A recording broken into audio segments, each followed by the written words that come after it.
you. Wow. Thank you very much. Wow, thank you. Thank you. All right. Thank you very much. Thank you. Wow. Save some for the end. How many of you have never seen me before? This is your first time. Wow, everybody.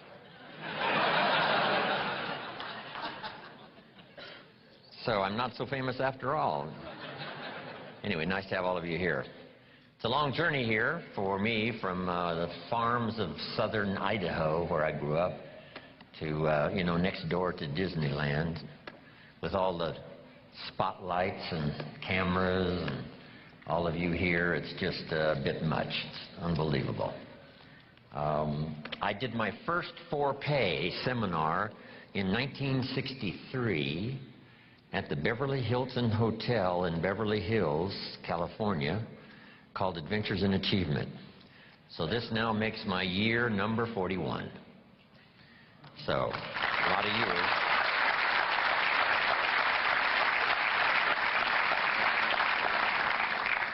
And my big purpose now is to keep my journey going. I just got back from Argentina last week. And next week I go to Venezuela. Toward the end of the month, back to Italy and Europe. A little later in the year, Asia, South Africa, and Australia, and who knows where else. So from my travels around the world, I just really dropped by to say hello and share some ideas. But I'm thankful for the opportunity to share these ideas one more time. The ideas I want to share with you so dramatically changed my life. I'm always excited about the opportunity to share them, one more time. I quit school at age 19, unfortunately. My reasoning was, I'm smart enough to get a job. How much smarter do you need to be? And with that bit of shallow thinking, I quit school at age 19. A little while later, I went to work. A little while later, got married, started this little family. And I'm out there working hard, doing the best I could. But falling a little bit behind every year. Finally, the creditors once in a while are starting to call, saying, you told us the check was in the mail. And I'm embarrassed by that. And then I'm sure some of you, if you've listened to my cassette tapes or the CDs or heard some of my material, the Girl Scout story finally occurred, age 25. I hear this knock on the door. I go to the door, and there's this Girl Scout, about this tall, selling cookies for the Girl Scouts. I mean, she gave me one of the finest sales presentations I've ever heard. Special deal, several flavors, Girl Scouts, best organization in the world, only $2. And with a big smile, she very politely asked me to buy. No problem. I wanted to buy. Big problem. I didn't have $2 in my pocket. I'm a grown man. I live in America. I'm married with a family. I've been to college 1 year. And I've been working for 6 years, from age 19 to 25, and I didn't have the $2 in my pocket. And I didn't want to tell her that. That seemed too embarrassing. So I did what I thought was next best. I lied to her. And I said, look, we've already bought lots of Girl Scout cookies. We've still got plenty in the house we haven't eaten. She said, oh, that's wonderful. Thank you very much. And she leaves. When she leaves, I say to myself, I don't want to live like this anymore. I mean, how low can you get lying to a Girl Scout, right? I mean, that's the ultimate. So I started my search that day, and sure enough, very shortly, I met this extraordinary man by the name of Mr. Earl Schoaf, and my life was never the same after that. Chris mentioned ideas, and that's where this whole flow of unique ideas started for me, age 25. I had the opportunity to go to work for this extraordinary man. I worked for him for 5 years. Then, unfortunately, he died, age 49. But the things he taught me during that 5 years transformed my economic life especially, but my personal life, my leadership chances, all of that came from that unique experience. So maybe it's true when the student is ready. When someone says, I've had it, you know, this is it, I don't want to live like this anymore, and then you begin a new search. So make this note now for the first of the notes we're going to share in my portion for today. If you start the search, the odds are excellent you will find good ideas. If you search, you will find. Finding is reserved for those that search. Ideas are not reserved for those that hope.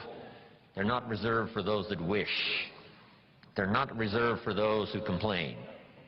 You know, good ideas are reserved for those that search. So the first thing I want to do is congratulate all of you for being here, continuing your search, spending the money and spending the time to come and spend a few days and see if you can't, through the accumulation of hours and speakers that we have during this weekend, go home with a harvest of good ideas for your business, for your life, for your marriage, for your friendships, for your economic future, and, you know, for all of the rest. We've all heard the expression, nothing so powerful as an idea whose time has come. How very true. The walls came tumbling down about 15, 16 years ago in Germany, and the time had come for capitalism to finally reach those unfortunate countries that have been dominated by communism for so long. And that idea now is beginning to flourish. I've been teaching capitalism now for the last 10 years in Russia. I've made 5 trips to all the major cities.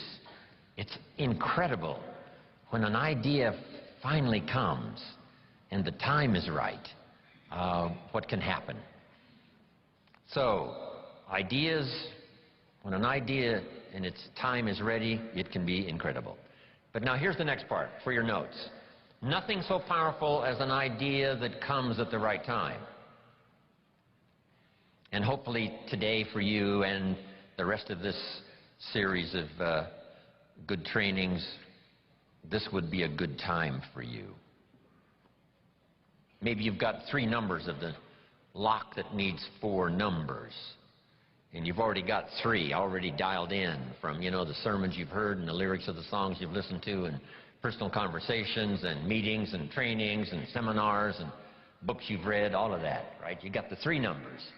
And just maybe, this weekend could well be that 4th number for you that you've been looking for. And the lock will open and the door will open, and there could be some real new accelerated opportunity for you over the next few years of your life. So I hope that's true. From what I have to say and from Dennis and Brian and other speakers that are going to share with you, this could be a very important weekend for you. I hope it's one of those life-changing weekends where you look back and say, wow, I was never the same. And the chances are excellent if you keep going to as many things as you can get to in terms of information, ideas, seminars, lectures. Because if you go continuously and systematically, some of them will be routine, some of them may be ordinary, and then just once in a while, some may be extraordinary, and you're never the same again. And you'll look back on that experience and say, that was one of the days that turned my life around. So I hope this weekend, from what I have to share and the rest of the speakers, this is one of those extraordinary weekends for you. Here's another note to make. No one person has all the answers. No one person has all the ideas.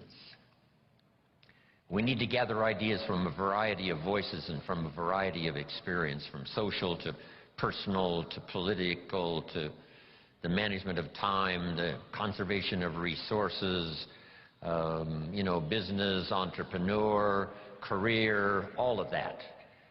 Being a good parent, a good mother, being a good father, being a good friend, a business colleague. You've got to have a whole variety of ideas.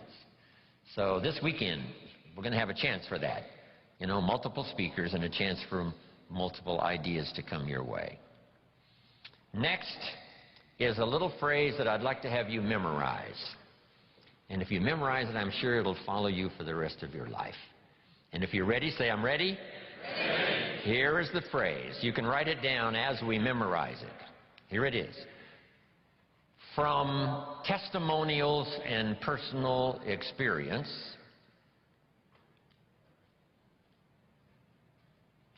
repeat that for me. From testimonials and personal experience, we have enough information to conclude. I'll let you write it down.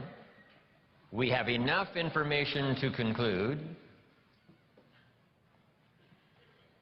So repeat for me. We have enough information to conclude.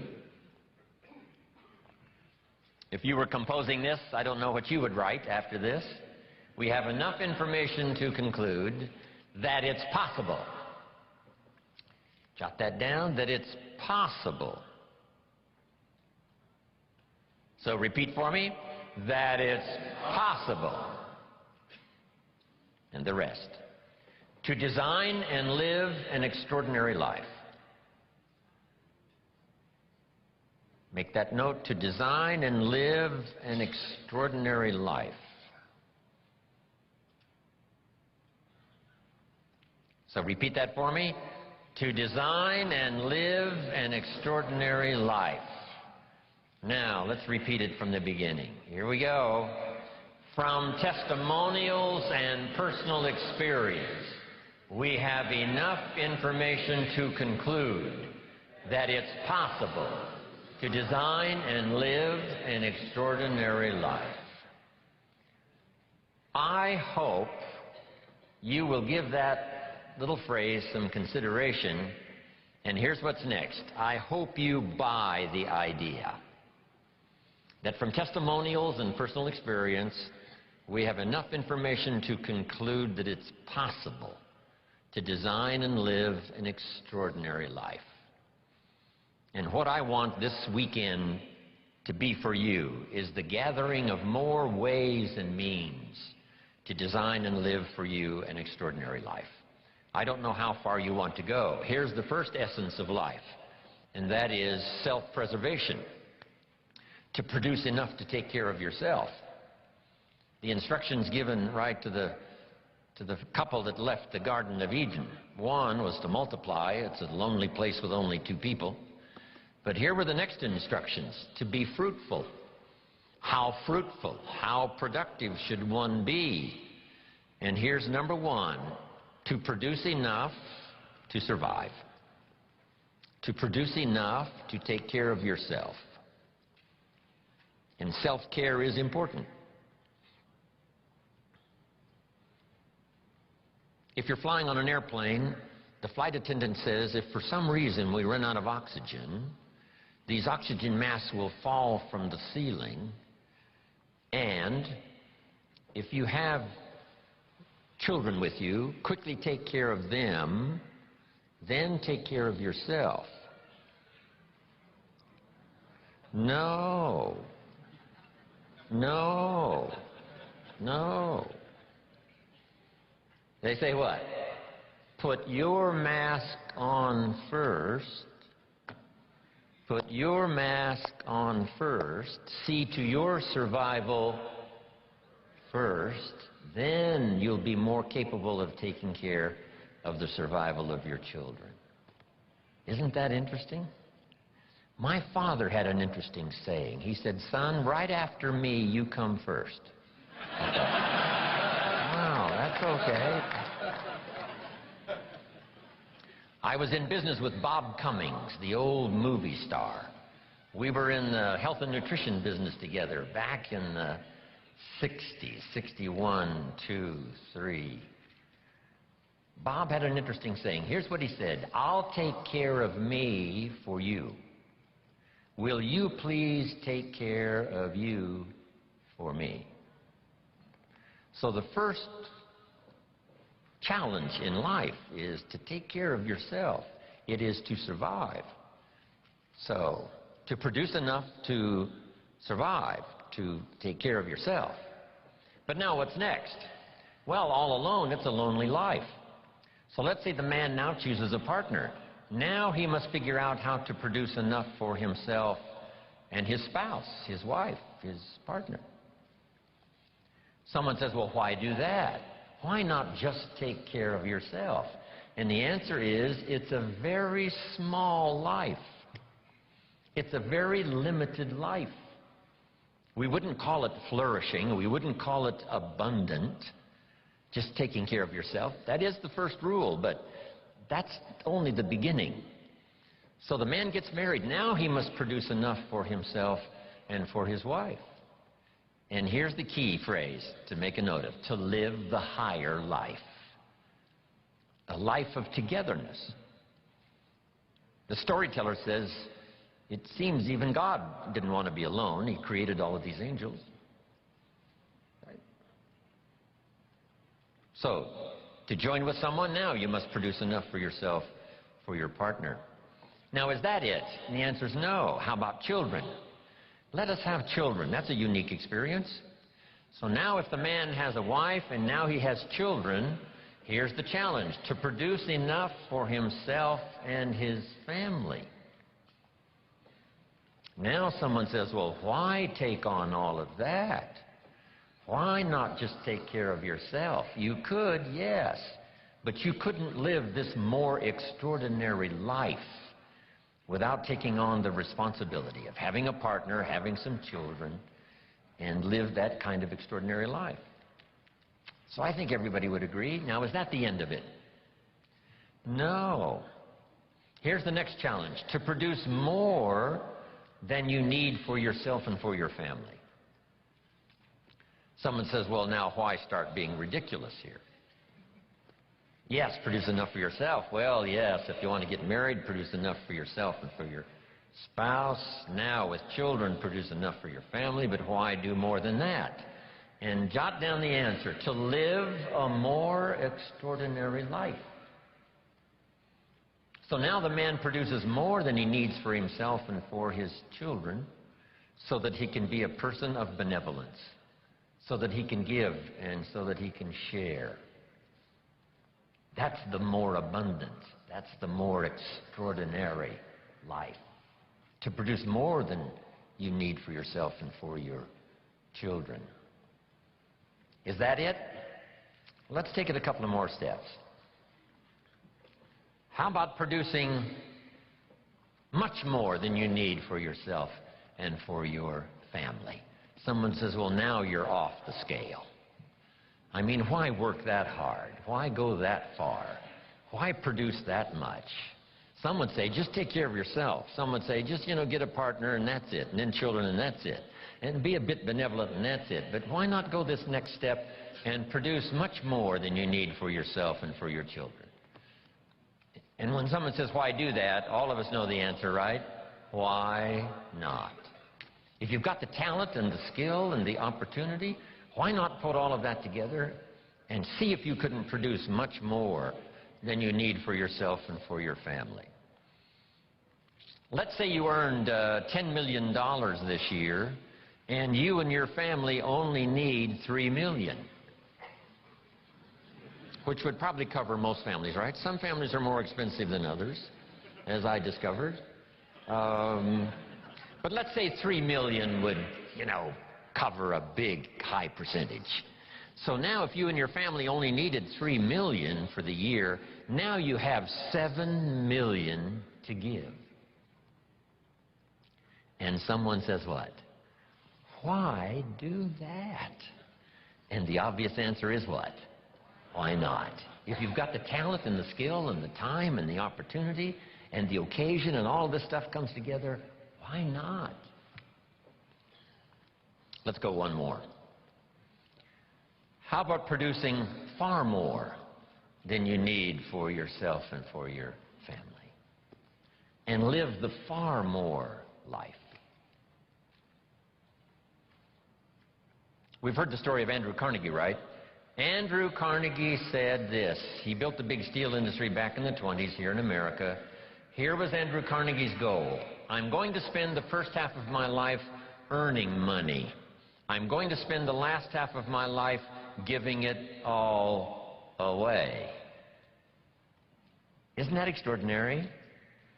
Wouldn't you call that an extraordinary life? And the answer is yes. He got so excited by that goal that the first half of his life, he earned $400 million, which back then was a lot of money. I mean, now, right, it doesn't seem to be that much, but, you know, maybe back then it would total $40 billion, like Bill Gates. So $40 billion he earned the first half of his life. Guess what he did with the last half of his life? He gave it all away. And the big question is, why do that? And the answer is, why not? If you've got the opportunity to live, design and live an extraordinary life, you know, why not do that? So here's what I want this weekend to be for you. Plenty of ideas to take home, chew on, digest, you know, throw some away, refine some, you know, accept some, do some, whatever. That's what this weekend is really for. To send you home with a whole new library of thoughts to ponder, ideas to try, disciplines to work out, some skills to learn.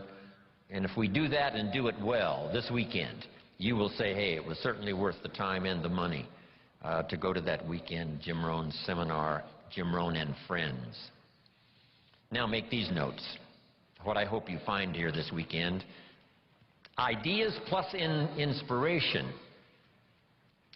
That's the mixture that really turns things on, you know, sends a entrepreneur program into high gear. Ideas plus inspiration. We need ideas for the goals and plans, and we need inspiration for the emotional vitality to put it to work, to make it grow, make it multiply. And here's what else I hope you'll find here: guidelines for translating response into results. You've responded to the call. Come, search, look, listen, take notes, get it, to take home with you. And I'm sure you're going to respond well to the, you know, seasoned teaching and training that is going to be delivered here this weekend. But here's the key: guidelines for translating response into results. Because results is the name of the game. There's no purpose in learning just for learning's sake. Wisdom and faith, as powerful as those components are, serve no useful purpose unless they are deposited. So make a note of the word, deposited. Wisdom and faith deposited into activity. Wisdom and faith put to work now produces a hotel, produces a Salk vaccine, produces a city, produces an institution of learning, produces a career, produces a relationship, right? Ideas and faith, believing that it's possible, that ideas can work miracles, now put to work. So the big job here is getting it all. And so now make the next note. Next is going home and translating it into high activity. Good health activity, a better relationship activity, an entrepreneur program activity, a new burst of speed in your sales career, all of that. That's what I'm really interested in. Because here's what's important to me, is for my name once in a while to appear in someone's testimonial. Make that note. It's one of life's greatest experiences, is when your name appears in somebody's testimonial. Somebody says, here's the person who found me. Here's the person who got me started. Here's the person who wouldn't let me quit. Gave me more reasons for staying than for leaving. Here's the person who believed in me until I could believe in myself. And then they mention your name. See, you can't buy that with money. And you don't have to give lectures and seminars to do it. You don't have to have an audience like this for the weekend in order to deliver value to someone's life. What if you had breakfast with a friend at Denny's 4 years ago, And you recommended this book that really meant a lot to you, and you said to your friend, you've got to read this book. I think it'll make a major contribution to your life. And your friend accepted the idea, went and got the book. Now, 4 years later, he's giving his testimonial. His business has flourished, his marriage is safe, things are going extremely well, and someone says, where did this all begin for you? And he will say, 4 years ago at Denny's coffee shop. I sat with my friend, and he insisted that I read this book. I went and got it. And that book led to the next book, that led to the next class, that led to developing skills I never had before, and that led to some more seminars and lectures, and now look at my business, look at my life, it's flourishing. But it all began 4 years ago, Denny's coffee shop, when someone said, you've got to read this book. See, that's a person-to-person seminar, and those are just as valuable as person to 1,000. Person to 10,000, right? It doesn't matter the number. If you have a chance to deliver, quote a poem, recommend a book, here's a phrase, like I gave you this one to memorize. I think you'll remember this one maybe for a long, long time. Just something that's really extra meaningful to someone, whether it's at breakfast or wherever it is, whether it's for a child or whether it's for an adult, a friend, a business associate. If you'll keep up that process, I promise you, your name will continually appear in people's testimonials. And now I've had this happy experience now for the last 40, 45 years. And so that's one of the reasons why I came here this weekend, right? I don't need the money. I've long ago made my fortune. I take the money, but I don't need the money. But here's what I do need. Continuing testimonials that say, Mr. Rohn, on a summer day, in Anaheim, California at the Marriott. I was there that weekend, and something clicked, and the lights went on, and I got the gift of some good ideas. Here's what's happened to me. Then they mention my name. See, that's what I want. Continuing testimonials that come back to me saying thanks for sharing ideas. Okay. To get the most out of this weekend, jot these notes down now. Number one, be thankful for what you already have. Thanksgiving sets up, the situation where ideas can flow. Here's what locks up the doors of opportunity for good ideas, and that's cynicism. All you have to be is a practiced cynic. Cynical about the government, and cynical about politics, and cynical about the future, and cynical about the economy. Cynicism locks all the doors. But if you'll be thankful for what you have, however modest or however much it is, I think that's the beginning of receiving a flow of new ideas. Here's the next one. Be eager to learn. There's already some extraordinary success stories in this room. If we knew how successful, we would give you the podium. I would be happy to take notes. No matter how successful you are, be willing to learn some more. We in the Millionaires Club invite a billionaire once in a while to come talk to us. And he says, well, you guys are doing okay, but, how about stepping up, right? How about multiplying by 2, by 3, by 5, by 10? Come on, you've just gotten started. So no matter how well you're doing, we could all use another idea, a couple of other things that linked together with what you already know could give you a whole new burst of productivity and extraordinary lifestyle. Then to get the most out of this session this weekend, you have to do what we call some tough listening. And sometimes it's difficult to gather up everyone's, attention, because our lives really seem to be going on outside this room. A part of our life is going on here while we're here. But some of us, our kids are out there, and our business is out there, and our career is out there, and our job is out there, and everything is out there. So sometimes it's difficult to bring yourself within the, framework, inside these 4 walls, and just really concentrate and do your best to get it all. Because I know how meaningful ideas can be. The name Earl Shope, still rings in my mind. I'm 25 years old after the Girl Scout story experience.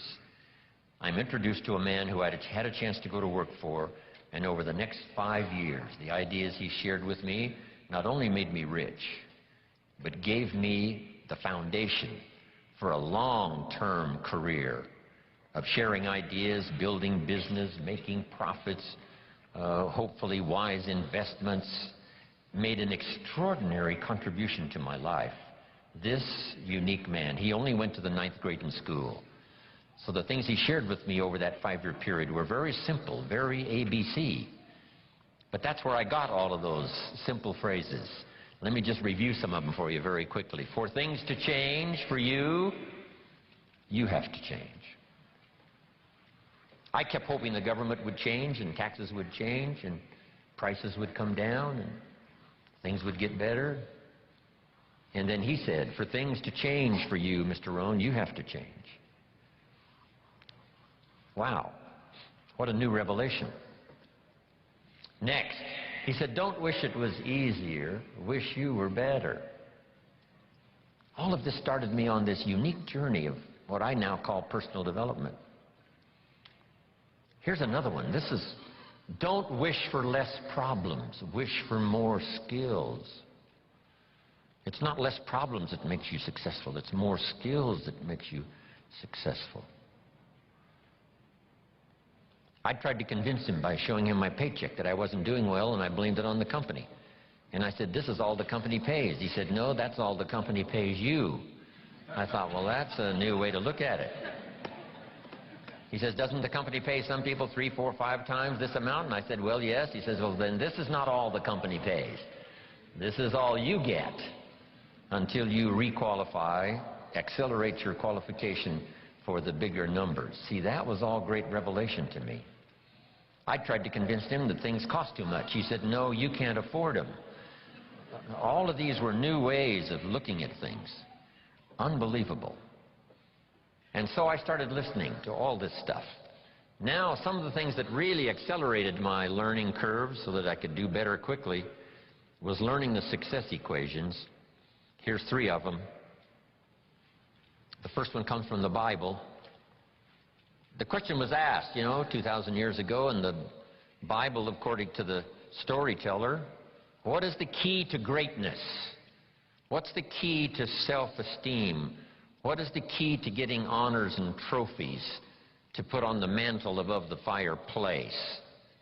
What is the key to receiving great respect? What is the key to wealth and abundance? What is the key to all of that, an extraordinary life? And here's the answer that was given, capsule form. According to the storyteller, the answer was, find a way to serve many people. Find a way to serve. Find the ways and means. Start rendering service. The more you serve, the greater your fortune. Service to many leads to greatness. Key. Next, John Kennedy. Speaking of politics today, we're surrounded by political speeches. Here was one of the best, John Kennedy, on his inaugural to be President of the United States all those years ago. Here's what he said, don't ask. Wow, don't we wish that was the current political philosophy? Where is John Kennedy? Where is he? John said, don't ask what the country can do for you. Ignore these promises of what everyone's saying, what the country can do for you. He said, don't ask what the country can do for you, but ask what? What could I do for my country? See, that's the whole turnaround in philosophical thinking. By asking, you receive so little. By serving, you receive so much. So rather than settle for the pennies of what someone could do for you, why not turn it around and find some way to serve? It's a pretty simple process. Here's what I taught the Russians. Johnny mows Mrs. Brown's lawn. She pays $3. Every time he mows her lawn, he collects $3. Thinking in terms of what could I do for my country? Surely Mrs. Brown is one of the members of the country. So he mows her lawn and collects $3 and starts what we call an income and a career. Now what's next? And here's what the Russians were excited about. What if Johnny gets Pete to mow Mrs. Brown's lawn? She still pays the $3, but now Johnny gives Pete $2 for mowing the lawn and keeps $1 because he's the one that got the work. Now we have the beginning of an entrepreneur. Now we have the beginning of fortune. Here's a good note to make. I started part-time on a little adventure learning skills and disciplines, and here's what I began to say with my little part-time job. I said, I'm working full-time on my job and I'm working part-time on my fortune. And the reason is because I found the mechanics. I found the philosophy. I started working it, serving other people. One way to serve is to mow Mrs. Brown's lawn and get the $3. The other way to serve is to get someone else to do it, and you collect that extra money. Finding ways to serve. That's the key to wealth and greatness. Then here's the next one, and everybody knows this one. I heard Zig say it over 40 years ago, Zig Ziglar. And when he said it, I wrote it down, and if you haven't ever written it down, write it down. If you help enough people get what they want, you can have everything you want. If you help enough people get what they want, you can have everything you want. When I heard Zig say that, I wrote it down, and maybe you want to do this. Underline the word everything. That's what was intriguing to me about this sentence. So these are the success equations. This is the wealth formula from the Bible, from John Kennedy, from Zig Ziglar. Now, make these notes. In the journey of personal development, one of the first things to learn is the lesson of the seasons. Let me cover as much of this as I can before we take our first break for the day. The lesson of the seasons. For your notes, life and business is like the changing seasons. One of the best ways to illustrate what's happening in your business, what's happening in your life, is this illustration of the changing seasons. Frank Sinatra used to sing, life is like the seasons. Now here's what's next. You cannot change the seasons. One of the things to, come to grips with is what you can change and what you cannot change. You cannot change the seasons, but here's the next phrase, but you can change yourself. Therein lies the chance to live an extraordinary life. Learning to change yourself. In an economic sense, my mentor put it this way. To climb the ladder of success as high as you wish to climb, here's the key. Work harder on yourself than you do on your job. Work harder on yourself than you do on your job. He said if you work hard on your job, you can make a living, which is fine. But if you work hard on yourself, you could make a fortune, which is super fine. Then let's put it in philosophical language. Two things on economics philosophically. Here's the first one I learned. Your income is primarily determined by your philosophy. I didn't learn that until I was 25 years old. They never taught it in high school. I went to college one year and never heard it. Your income is primarily determined by your philosophy, not the economy. Then when I finally understood that, I got excited about it. Because I knew I couldn't change the economy, but I was assured that I certainly could change my philosophy. And I did that. And here's the philosophy. Success is something you attract by becoming an attractive person. Success is not something you pursue. It's something you attract. So the key to the better economic future is to become an attractive person with an attractive personality, an attractive list of skills, your knowledge of the marketplace, your ability to deal with a variety of personalities, all of those things that anyone can learn with a bit of study, practice, repetition. So the key is, you cannot change the seasons, but you can change yourself. But let's talk about the seasons, just in a brief outline here. Number one is the winter time. I don't know where we've caught you this weekend. Maybe it's spring for you, maybe it's summer, you're toughing it out, maybe it's harvest, you're cashing it in. If we knew the story, we'd let you lecture. But maybe for some of you, it's one of those winter times. Personal winters, social winters, economic winters. There's a variety. So what about the winter? Make this note, it always comes. So you got to be prepared. Hopefully you've done your homework. You're ready and prepared for this winter more than you were some others that have come into your life where you were less prepared.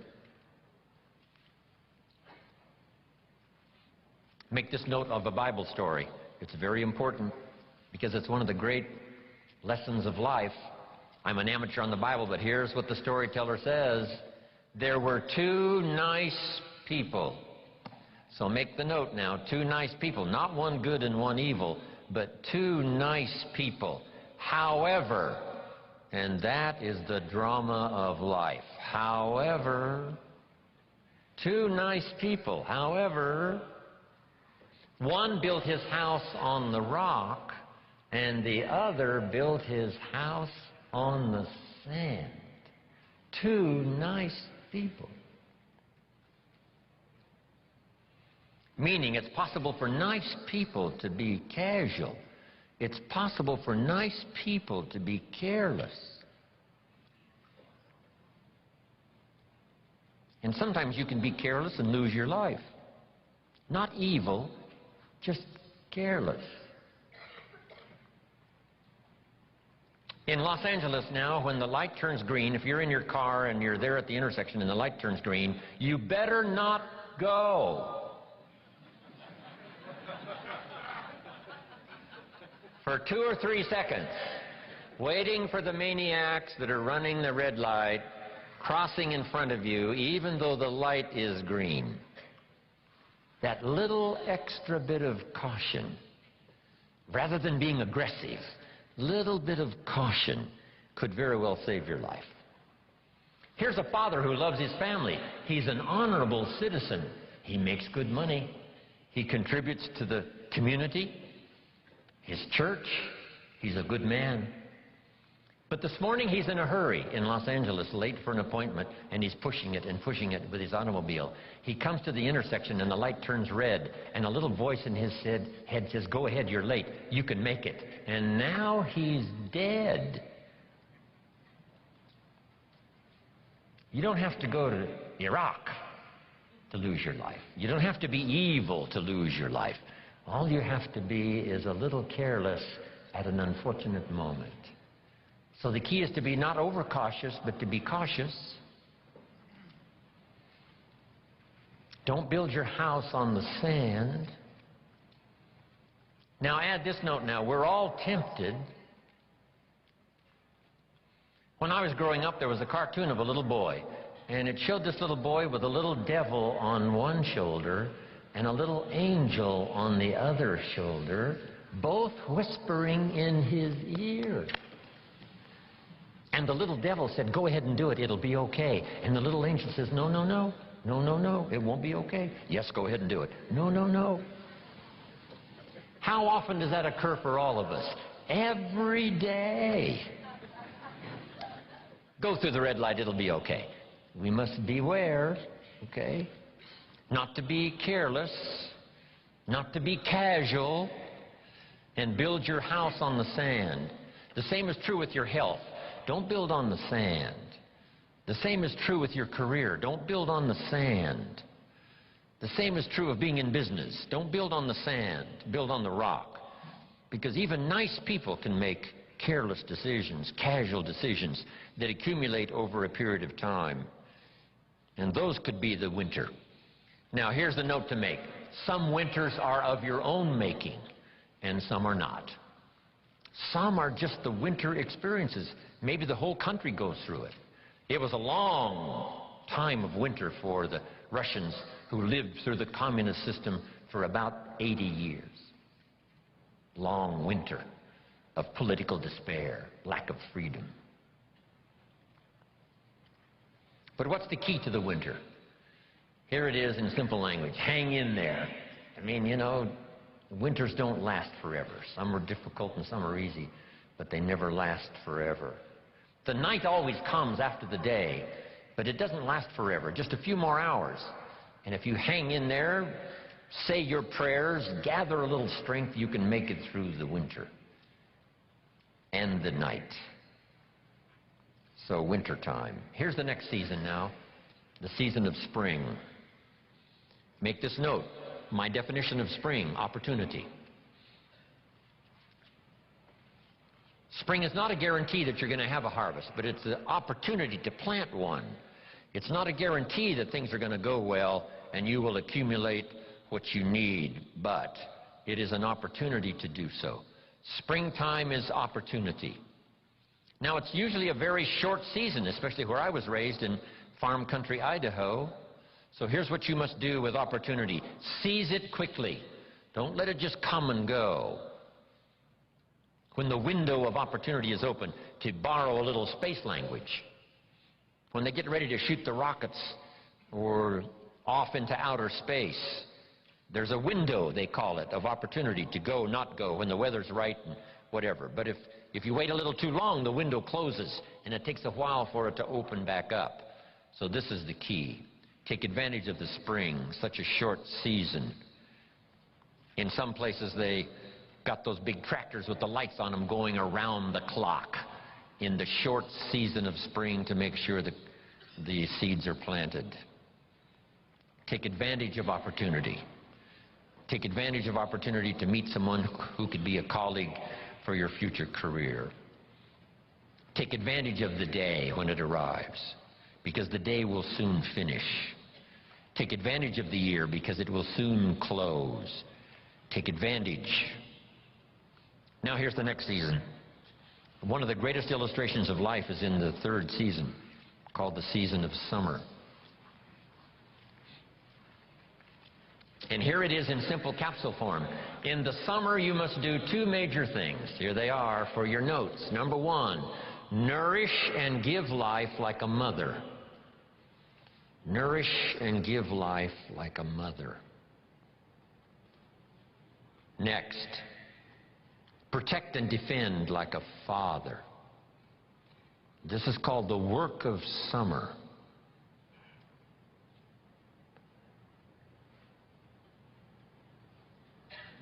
Give life like a mother. Take life like a father. Love like a mother.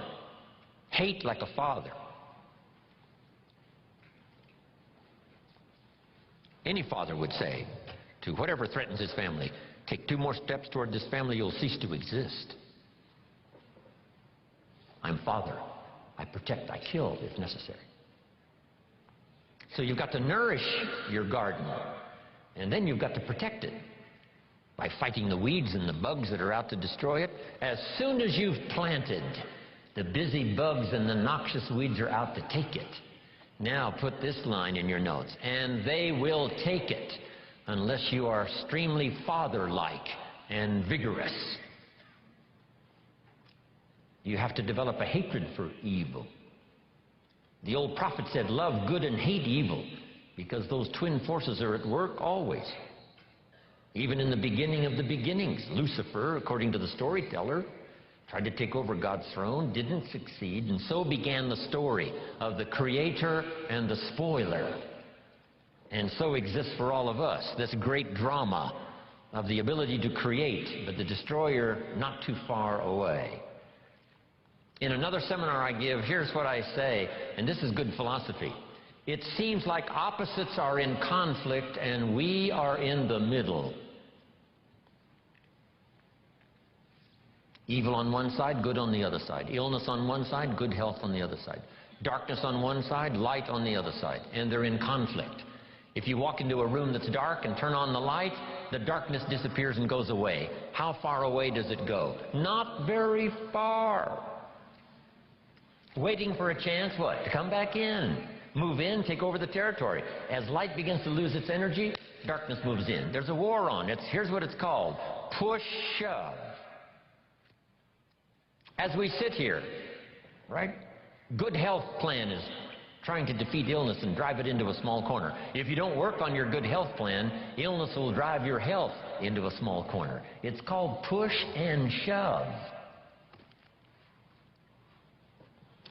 In your bloodstream, there are red corpuscles to nourish like a mother and white corpuscles to fight and kill like a father.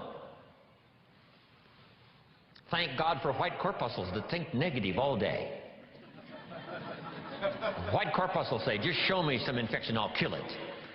Because if I don't kill it, what? It kills you. White corpuscles say, it's my job today to make sure you don't get killed. So I'm here to fight. Have you got that now? Red to nourish, white to fight.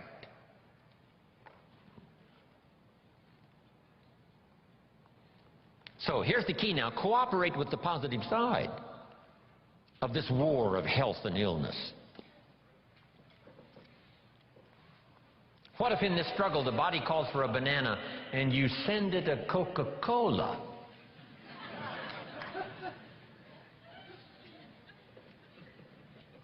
And now the body has the right to say what? Whose side are you on? I'm working day and night to drive illness into a small corner and keep you healthy, and you keep sending me the wrong stuff. Come on, just a little cooperation here, and we can win this game. But see, if you don't do your push-ups. And what was that little voice in my hotel room this morning that said to me, Jim Rohn, you don't have to do your exercises this morning. You're running a little late. And this little creature on this shoulder almost talked me into it. And the little angel says what? No, no, no, no, no, no. Fall on the floor one more time. Do those push-ups, a few crunches, a little modified version, yes, because you are late, but you got to keep up the pace. See, that's called what? The work of summer. Now turn this around, because it's also possible to love like a father and hate like a mother, just so you get the job done. And if it's a single parent, right, you got to do both the work of father and mother. It's extraordinary. But mother is capable of hate and defense and protect. Because I think years ago, Papa was off providing, Mama was home protecting. So she developed these instincts of danger in order to protect her family. Women are good. Women are unusual. They have this antenna that picks up all the stuff, especially danger. In the middle of the night, the baby cries. Mama's awake.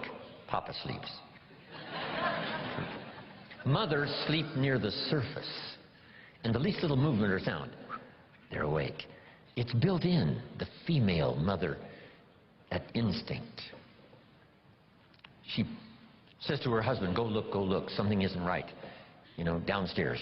He says, no, everything's fine. She says, go look. He says, okay. He gets up in the middle of the night, stumbles downstairs, and the front door is open. How did she know? They just know. I don't know how they know. They've got this instinct, especially for danger. Interesting story in the Bible. It says there are sheep and there are shepherds and there are wolves. Fairly ordinary story. Shepherds and wolves and sheep. But that's not the end of the story. To illustrate a point, the storyteller says, there are also some wolves that have learned to dress up like sheep. Now you need a woman.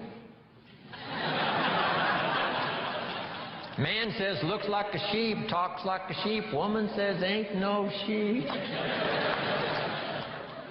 Okay. Have you got this now? The work of summer. Here's what it's called, high drama.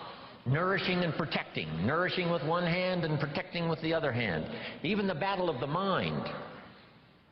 Here's a good note to make on the battle of the mind. Don't become a victim of yourself in this battle of the mind. Should I, shouldn't I? Let it go. No, don't let it go. Run the red light. No, be a little more cautious. Think of your family. See, we have to continually do this. Beware of the thief on the street that's after your purse. But also beware of the thief in your mind that's after your promise. That little thief that says you're too short, you're too tall, you're too old, you've never done it before, what makes you think you can do it now? Nobody in your family has ever done it. In fact, if you start, they'll all make fun of you. It's called the thief in the mind that steals the dream and steals the promise, makes you less effective than you should be. Here's what you must do. Battle with the mind. Now, what's the purpose of all of this opposites in conflict?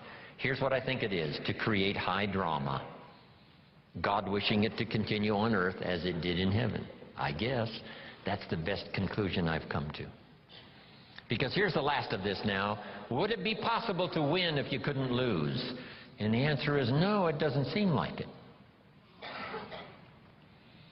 If you took a football today and put it under your arm and we went with you to the nearest football stadium, and with that football under your arm, if you walked across the goal line, would we call it a touchdown?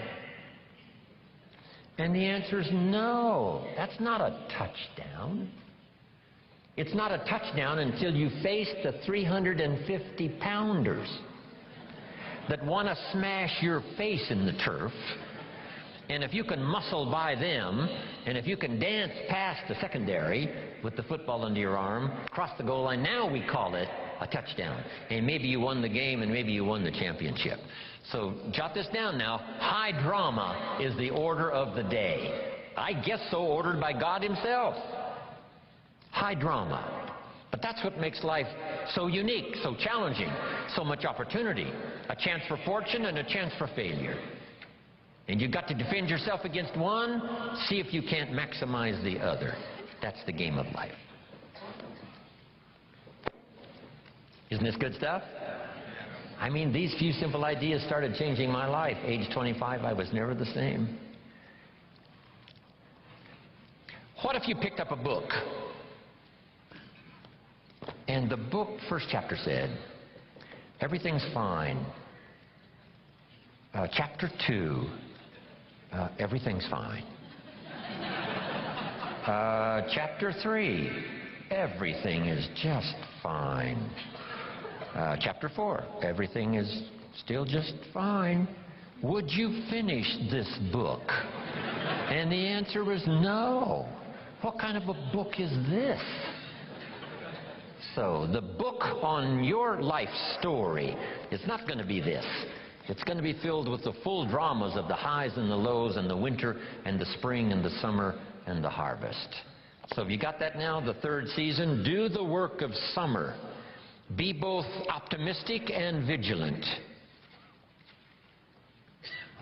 Two great words of antiquity. Here they are. Number one is behold.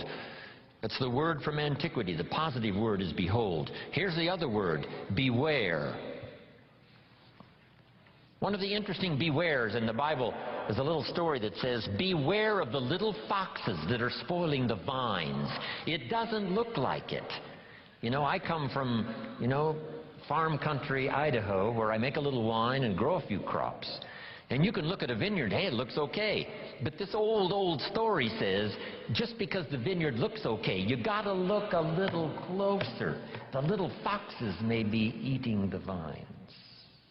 So whether it's a personal relationship, or a business opportunity, or your future, or your life, or the management of your time, or your health, or whatever, I'm asking you to behold the possibilities and beware the dangers. That's the key. And all of that we call personal development. Now here's the fourth season. And I've got a lot more notes for you to cover. How many of you have one page of notes already? Okay, one. I want to send you home with a whole basket full. From myself, Brian. This is going to be one of those extraordinary weekends. Dennis is here, other speakers are here. you're going to have a full load to take home. Okay, here's the next season now, the season of harvest. Make this note now on harvest. In due time, and for those who qualify, in due time, and for those who have obeyed this extraordinary law that says life was not designed to give you what you need. Life was designed to give you what you deserve.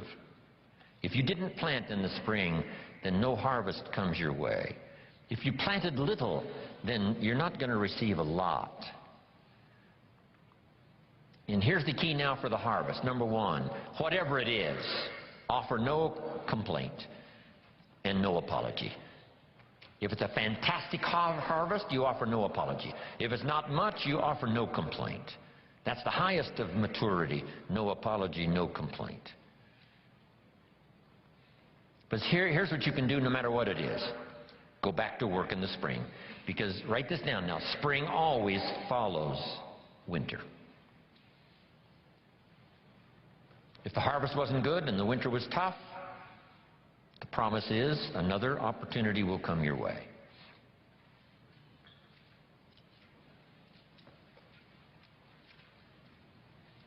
Now, here's one more point now on the harvest, and we'll talk a little bit more about it tomorrow. Here it is. Do wise things with your harvest. Build your financial security for you and your family on the rock and not on the sand. We're going to talk about financial independence before we finish this weekend. There's so many things now you can do about gathering resources and wisely investing them so that you and your family are secure. Here's one thing to strive to become early in your life and career: financially independent, so that nobody or nothing has a claim on your assets. Accomplish that as quickly as you can. Then all of the other wise things we'll talk more about. Sarah Alfaro in Mexico came to my seminars and lectures 10 years ago. Single mother, 4 children, no job, no home, no car, no money. And she only had $1 American to invest. Now she makes about $40,000 a month, and she's rich and now quite famous. Sarah Alfaro in Mexico. Here's what I taught Sarah back there 10 years ago. Don't buy the second car until you've bought the second house. It's not cars that makes you rich. It's houses that make you rich. If you bought a condo in Carmel just a few years ago for $250,000, it's now worth $800,000. I got a call the other day from Sarah, thanking me one more time for my training.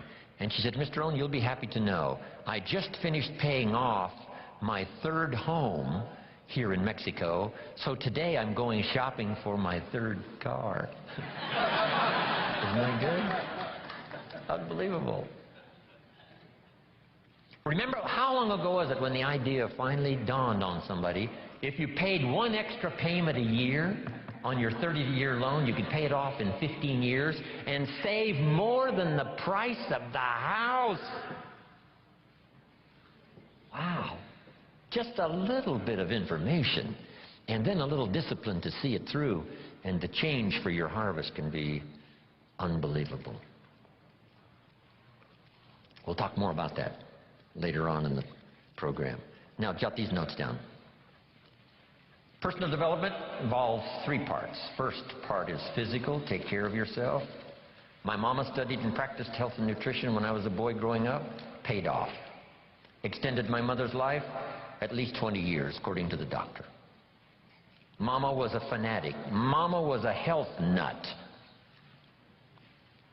Some of the stuff she mixed up for me and my father and for herself, she would say, if this stuff don't kill us, I think it's going to help. And we would gag this stuff down. Mama read, Mama searched, Mama tried. Back when, vitamins and all that stuff was fairly new when I was a kid growing up. Mama did all that research. My father lived to be 93, never had a major illness. Mama extended her life 20 years. My father never did retire. When he died, his paycheck was waiting for him. Thanks to my mother. And I've been in splendid, excellent, good health all my life. And come September, I'll be celebrating birthday number 74. Right? Thanks to Mama.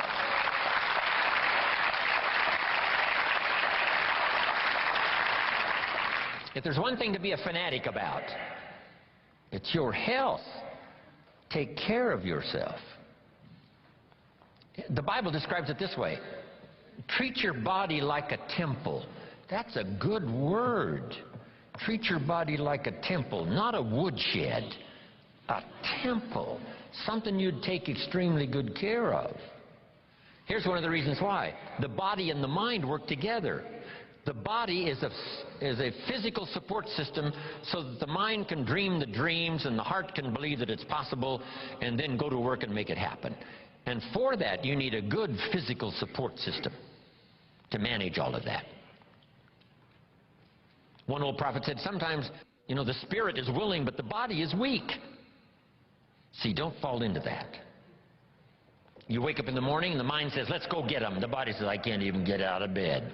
See, one of these days you've got to say, body, this is the last time you tell me you can't get out of bed. I'll throw you on the floor and make you do push-ups until you're out of breath. I'll make you read every book that's ever been written on good health. I'll choke vitamins down you until your face turns blue. This is the last time you say you're not going to vigorously support me to make my dreams come true. You just got to take action now on this stuff here of the physical support system you need to pull off your dreams and your promise and your future. Make this note. Some people don't do well just because they don't feel well. It's not that they haven't got the skills. It's not that they don't have all the rest. They don't have the vitality, the vigor, the vitality. Okay. I travel all around the world. If you saw my travel schedule, work schedule, you would say impossible. I'm probably the only one who can do it. Thanks to Mama and my own study and practice of health and nutrition. See, that's the key. I've got this unique physical support system. And it's going to serve me, another, who knows, 60 years. Now here's the next one. First is physical, second is spiritual. And whatever you believe about spiritual, I happen to believe humans are a unique creation. Spiritual is part of it. But jot this down now.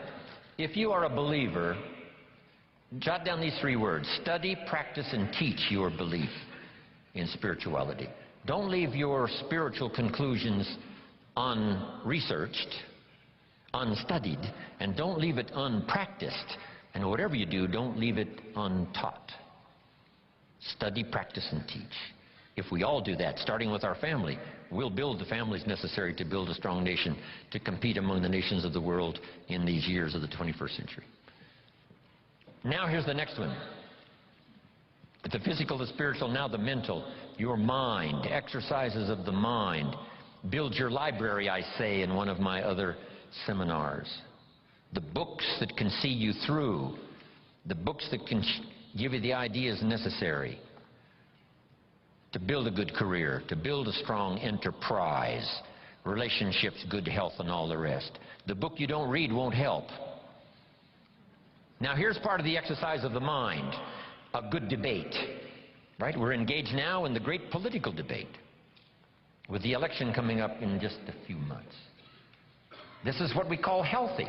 We don't believe in the one-party system. Communism said one party. Everybody do what we say. We say no, more than one party, so we can discuss ideas. Here's the way to make an idea powerful, is to discuss it and refine it so that it fits your situation.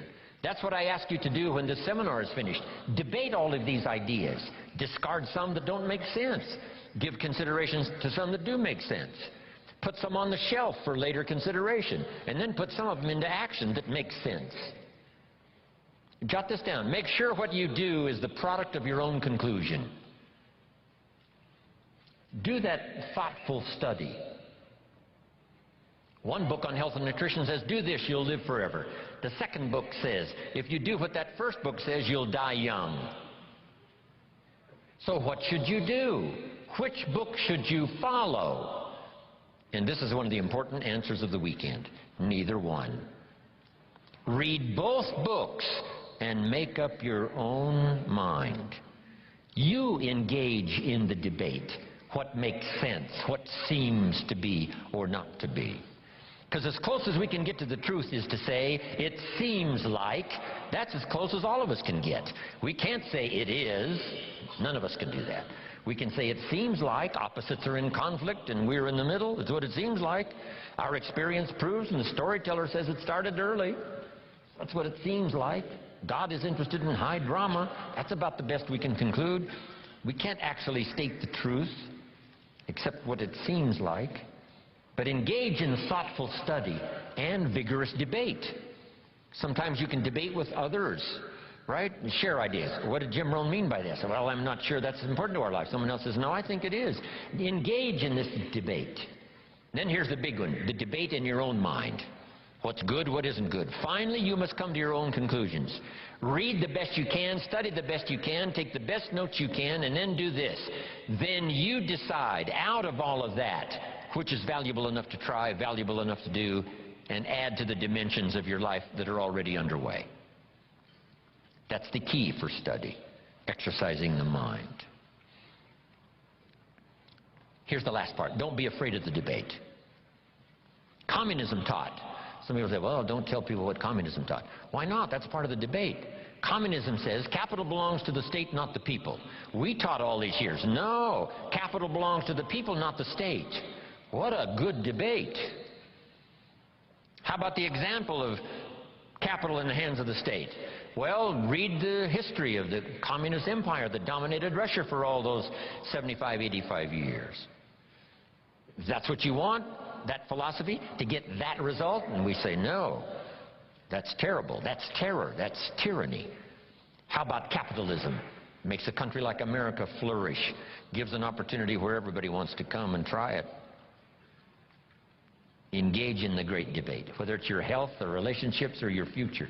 Don't be afraid of the debate. The Bible serves as a good book, giving you stories on both sides of the ledger. Here's the story of someone to admire. Here's the story of someone to despise. You need both stories to help you with this debate. Okay. Now here's what's next. Develop these 5 abilities in your personal development quest. To be the best you can be, produce all you can, far more than you need for yourself and for your family. If that's your philosophy and if that's what you want to do, something extraordinary, it's possible to live an extraordinary life. Here's the challenge, and it's going to be working here this weekend. Number 1, develop the ability to absorb, the ability to get everything. I don't know what all you've planned here, but you know, be in every class you possibly can. Just stay as long as you can. We're going to take enough breaks, I think, to make it easy for everybody. We all recognize the mind can only absorb what the seat can endure. I want you to know we are mindful of that.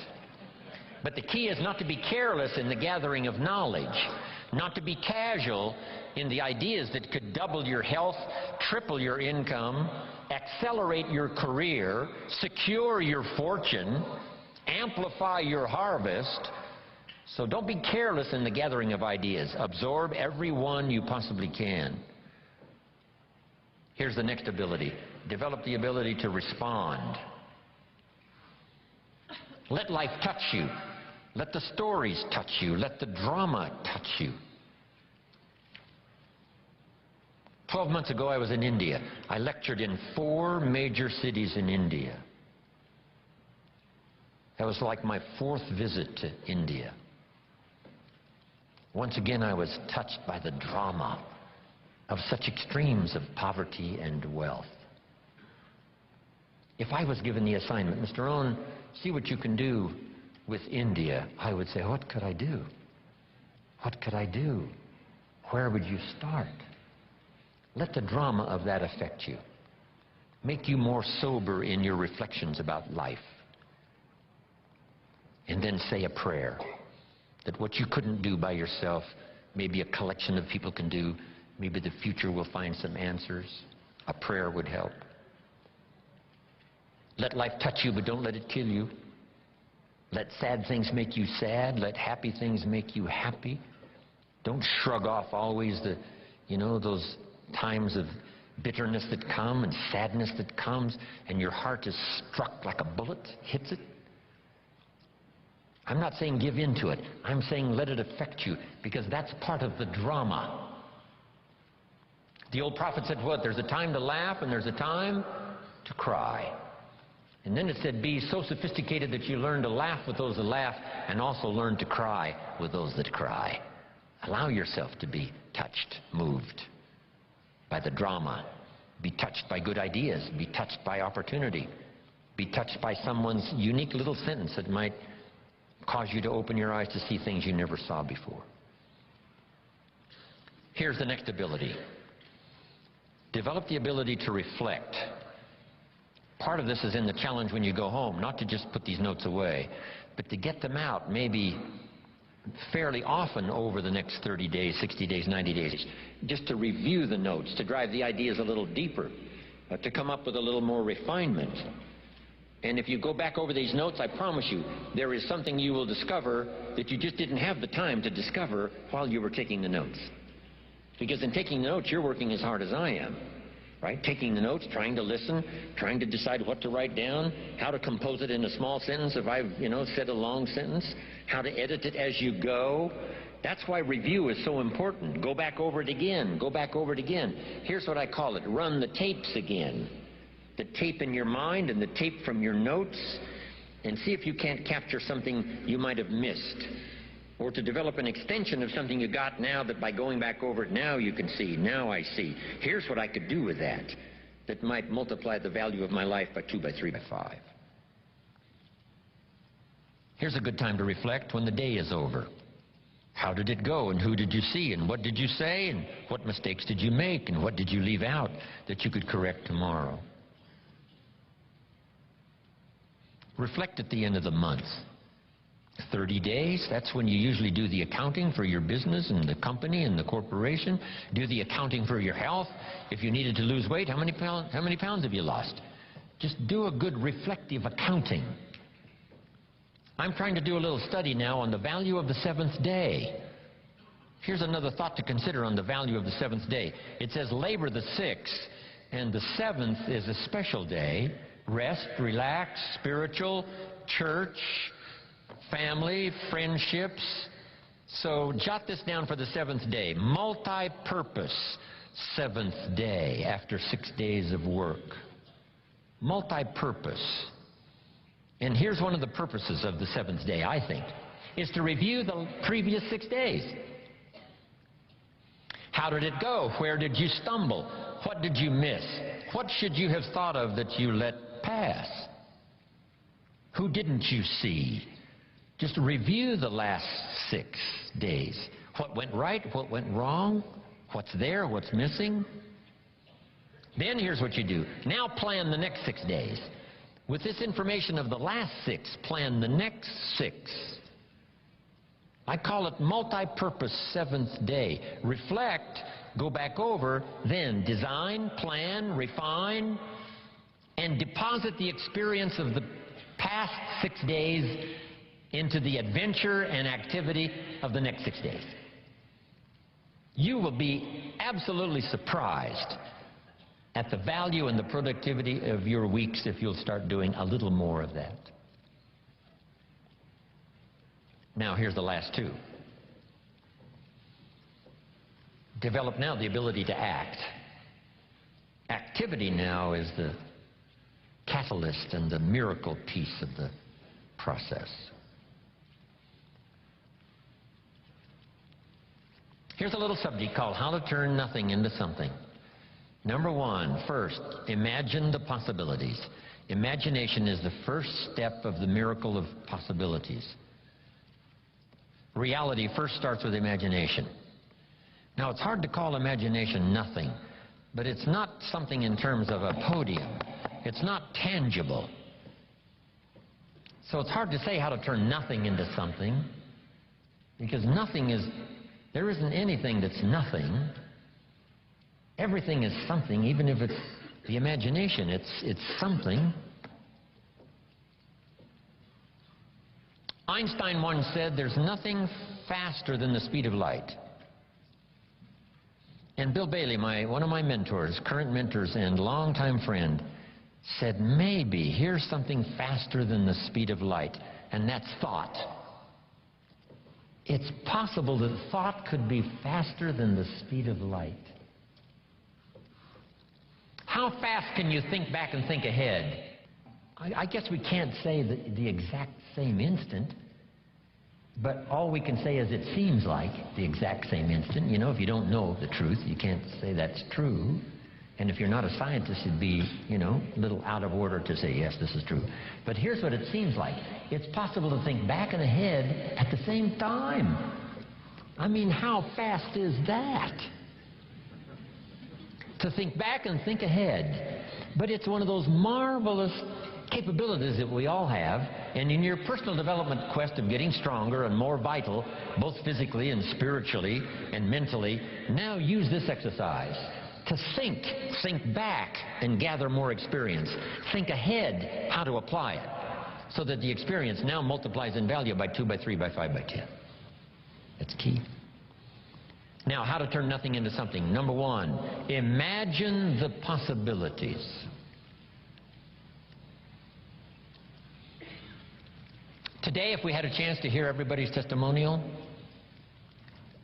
of how you got where you are, some of you went from nothing to something, some of you went from pennies to fortune, and if we had a chance to hear everybody's story here today, took the time, guess what those stories would conclude? Those stories would conclude the possibilities are absolutely endless and unlimited. So number 1, imagine the possibilities. Read an inspiring book one more time, how someone went from nothing to something. The story of a Sarah Alfaro who started with $1, now she's rich. Wow. The possibilities, they're unending. Now here's the next step. Imagine that some of the possibilities are possible for you. We call this now faith. Now we start with imagination, now we generate faith. What generates faith? Faith is generated sometimes when the testimonial closes like this. If I can do it, what? You could do it. I started behind. I started under the basement, not in the basement. I started with debt, not surplus. I didn't start with pennies. I had no pennies. Debt's up to here. Finally got it turned around. Now everything's flourishing. That's what we want to hear. And then someone in a testimonial like that says, hey, if I can do it, you can do it. Here's what that does. Reassures our faith. Keep reading, keep listening to the testimonials. 1, that excite the imagination as to the possibilities. And number 2, helps faith to occur. That what's possible for one is possible for another. Now here's the 3rd step of faith. Or the 3rd step in the miracle process. To deposit your imagination and faith into high activity. Disciplined activity. Not just activity, but skillful, disciplined. Take the classes to learn the skills. Get around people that'll teach you the disciplines. And then deposit your imagining the possibilities and believing that it's possible for you. Deposit that now into what we call high activity. Make this note now. Activity finishes the miracle process of turning nothing into something. Activity finishes the miracle process. I'm positive that's why the formula was given of 6 days of working miracles and 1 day of rest, to ponder how it's going. How is my miracle working process working? Have I missed some? Devote 6 days to the working of miracles. The 7th day to rest and reflect and go back over, and a bit of study. Yes, spiritual, yes, church, yes, synagogue, yes, family, yes, social, yes, friends. But see if you can't now come up with a plan to increase your activity or refine your activity. Sharpen it so that it produces major results. Here's the next one. Take joy in the work. I couldn't wait to get here today to share my story one more time. I'm already pondering the testimonials that may come out of a class like this next year, a year from now, 5 years from now, if I happen to meet some of you and you say, on that summer weekend in Anaheim, I finally got it. The lights went on for me. Something you said and something someone else said finally made sense. And I hooked it together, and here's what's happened. That's going to be extraordinary. Right? That's why we're here, to do this work. I was excited this morning about being here. Couldn't wait to hear what I've got to say. A lady asked me one time, she said, Mr. Rohn, over the last few years I've been to your seminars now several times. Every time I see you, you're all excited. Things seem to be going great for you. How do you stay so excited all the time? And I said, I think it's because I attend all these seminars.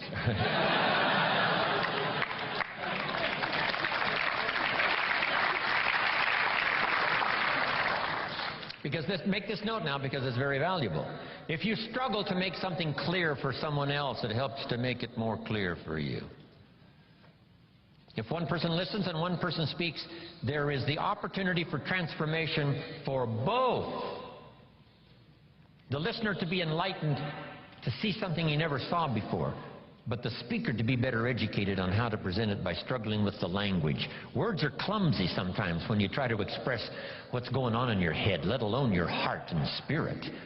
But the more you struggle to make it clear, the clearer it gets for you. So that both the listener could be transformed by what he hears, and the speaker could be transformed by the exercise of speaking, trying to make it clear.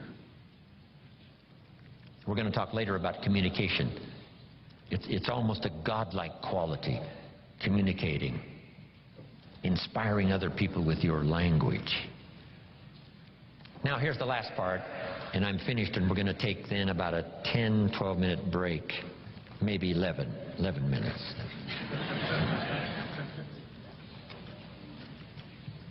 Here's the last one. Are you ready? Say, I'm ready. Ready. For the last one, develop the ability to share. Not just your money and your resources. One of the biggest things to share, of course, is your time, because you're limited on time. You can't get any more time.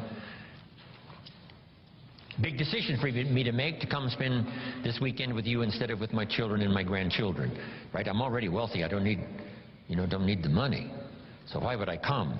Because my children and my grandchildren know this is part of our collective experience.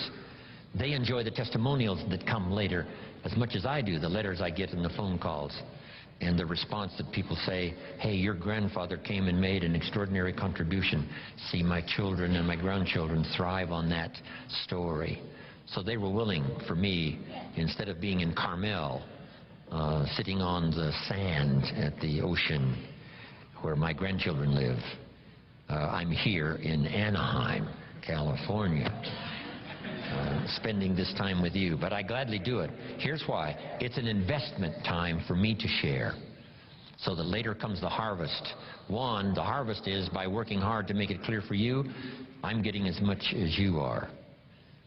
But then later, hearing the testimonials. So I'm asking you to do the same in every format possible, whether you're asked to do training, whether you're asked to do teaching, whether you're asked to make a speech, always say yes, to the best of your ability, so that you'll have one more time to share, one more time to help somebody lift themselves from poverty to success, from doubt to faith, from illness to health, from skepticism to belief. One more chance, person to person, or class to class, or a little Sunday morning class, or a little home meeting, or a personal conversation at Denny's coffee shop. Tell somebody something good, something valuable. The payoff for you is in the attempt and the learning experience. And then the payoff later is to get someone's testimonial that's got your name included. So I want to thank you for spending all this time this morning. Let us now look at your watch, and let's be back at 10:31. Okay, just do the necessary quickly and come right back, because we've got to get there.